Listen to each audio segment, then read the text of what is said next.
Welcome back to Light of Parables. It is great to have you with us again as we continue our journey through the book of Genesis. Last time, we witnessed the immense power and mercy of God as Noah, his family, and all the animals were saved from the great flood. They have now stepped out of the ark and onto a cleansed and renewed earth. Today, we're diving into Genesis chapter 9, a pivotal chapter that sets the stage for the future of humanity.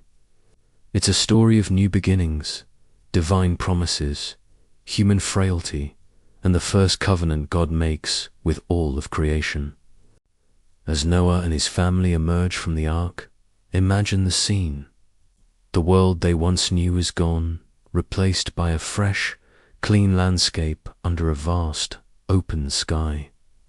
It's a moment of awe, perhaps a little trepidation, but certainly filled with gratitude. And right away, God speaks to them. In verses 1 and 2, God blesses Noah and his sons, saying, "Be fruitful and multiply and fill the earth. The fear of you and the dread of you shall be upon every beast of the earth and upon every bird of the heavens, upon everything that creeps on the ground and all the fish at the sea. Into your hand they are delivered." This is a powerful echo of the original mandate given to Adam in Genesis 1. It's a reaffirmation of humanity as role as stewards of creation. However, there's a subtle but significant change. While Adam's relationship with the animals was originally one of pure harmony, this new relationship includes fear and dread. This reflects a change in the created order after the flood. The idyllic harmony of Eden is a memory, and a new dynamic is established between humans and the animal kingdom, one that acknowledges the fallen state of the world. Next, God establishes a new dietary provision. In verse 3, he says, "Every moving thing that lives shall be food for you.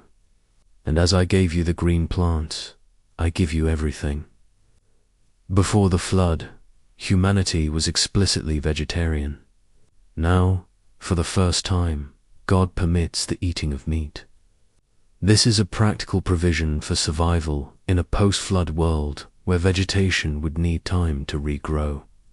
But it comes with a crucial stipulation. In verse 4, God commands, "But you shall not eat flesh with its life, that is, its blood." This is a profound statement.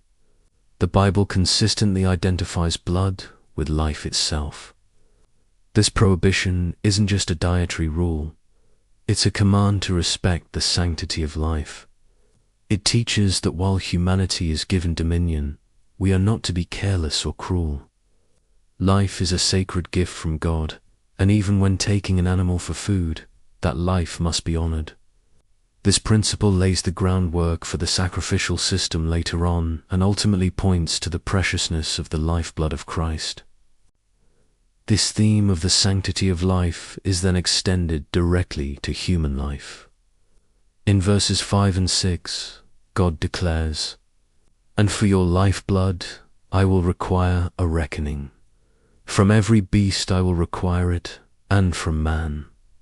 From his fellow man I will require a reckoning for the life of man.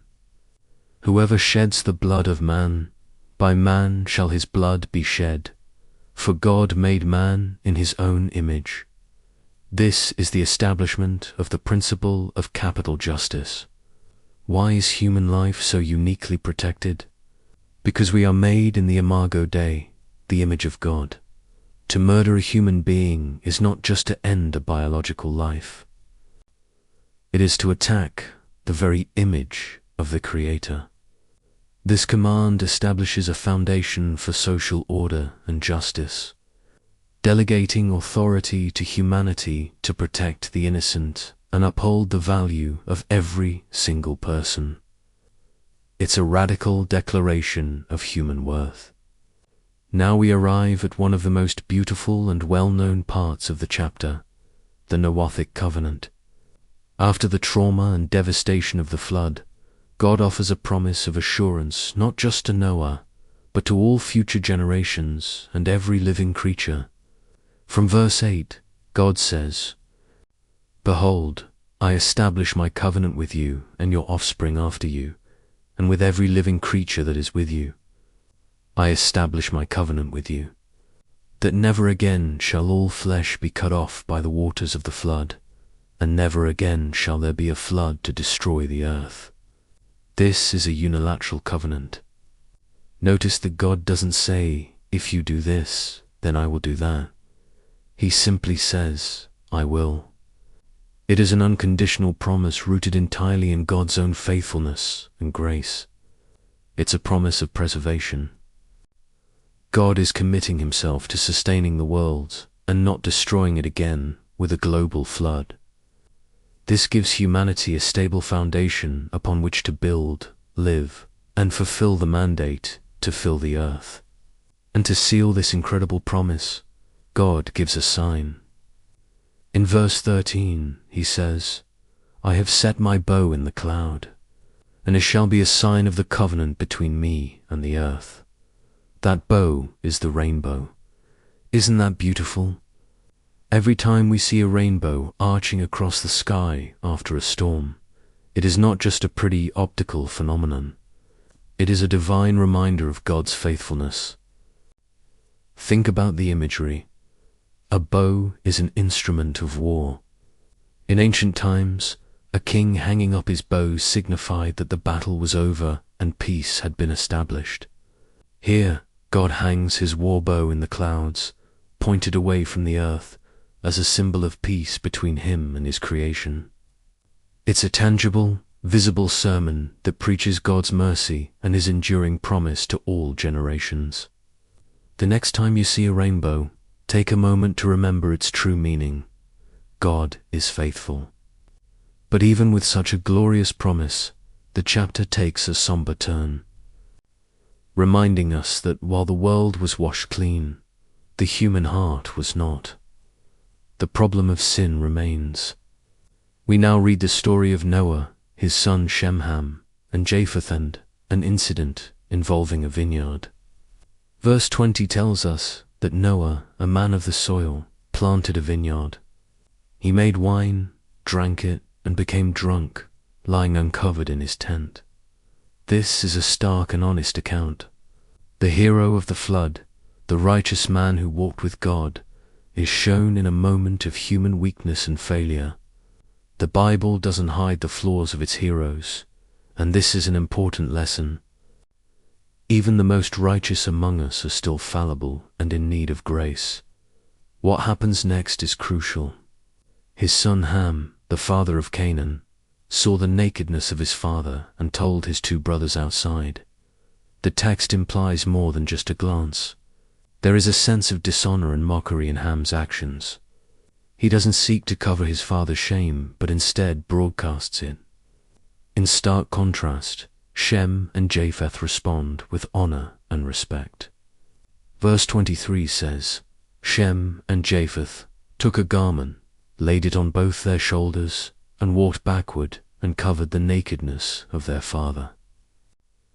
Their faces were turned backward, and they did not see their father's nakedness.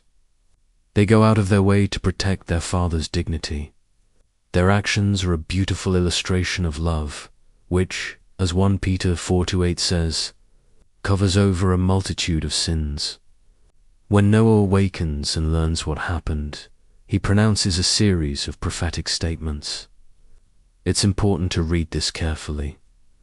Noah does not curse Ham. He curses Ham's son, Canaan. He says, "Cursed be Canaan. A servant of servants shall he be to his brothers." He then blesses Shem and Japheth, saying, "Blessed be the Lord, the God of Shem, and let Canaan be his servant.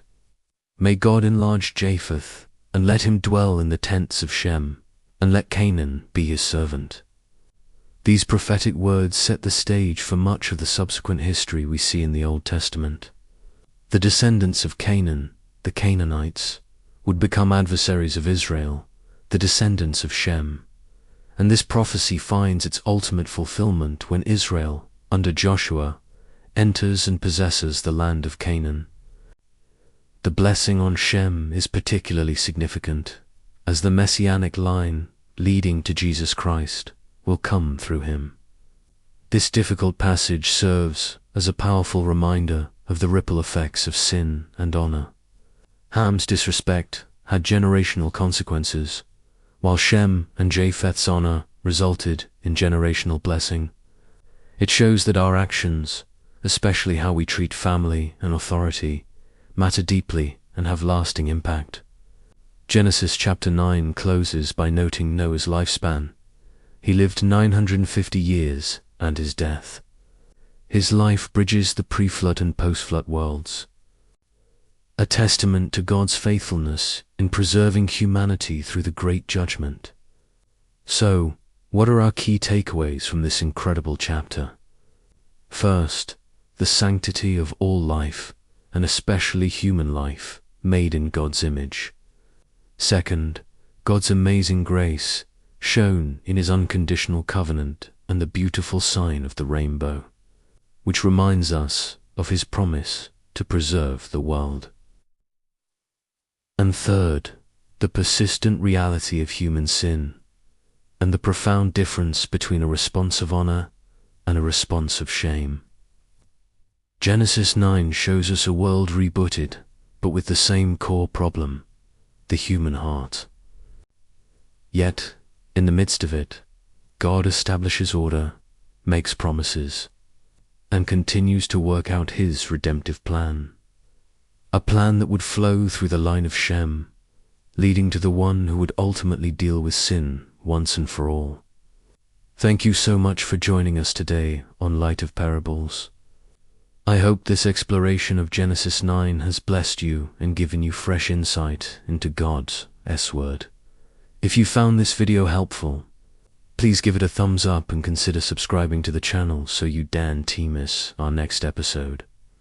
We'd love to hear your thoughts in the comments below. Until next time, may you walk in the light of his truth